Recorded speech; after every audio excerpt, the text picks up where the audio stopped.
শহীদুল ইসলামের উদ্যোগ বিবেকের এক গর্জন। বিএনপির ভারপ্রাপ্ত চেয়ারম্যান জনাব তারেক রহমান তিনি তার ফেসবুক পোস্টে লিখেছেন, গাজার অভিমুখে সুমুদ প্রোটিলায় উদ্দেশ্যে রওনা করা বাংলাদেশের একমাত্র আলোকচিত্র শিল্পী শহীদুল ইসলাম যে উদ্যোগ নিয়েছেন, এটিকে তিনি শুধু উদ্যোগ নয়, ইনি বিবেকে নয়, তিনি এক গর্জন বলেছেন। এটি একটি বিবেকের গর্জন।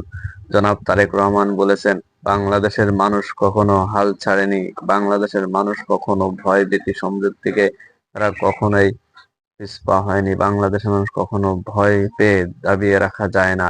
বাংলাদেশের মানুষ একটি উদ্যম গতিশীল, বাংলাদেশের মানুষ কখনো পিছপা হয় না। আজ সারা বিশ্বের কাছে বাংলাদেশের পতাকাকে উঁচু করে জানিয়েছেন এই শহীদুল ইসলাম। শহীদুল আলমের এই ধরনের কর্মকাণ্ডকে আপনারা কিভাবে দেখছেন? তার কি প্রাণের মায়া নাই? তিনি কেন গাজা অভিমুখে এই ইসরায়েলি বর্বর জাতির কাছের মাধ্যম দিয়ে কেন গাজায় পৌঁছালেন? দর্শক, শহীদুল আলমের এই ধরনের উদ্যোগকে আপনারা কিভাবে দেখছেন? তারেক রহমানের মতো কি বীর শ্রেষ্ঠ উপাধি দেওয়া কি ঠিক হয়েছে? শহীদুল আলমকে জনাব তারেক রহমান বীর শ্রেষ্ঠ বলেছেন, তিনি বাংলাদেশের সূর্য সন্তান হিসেবে আখ্যায়িত করেছেন। দর্শক, শহীদুল আলম কি সত্যি এমন প্রশংসা পাওয়ার দাবি রাখে?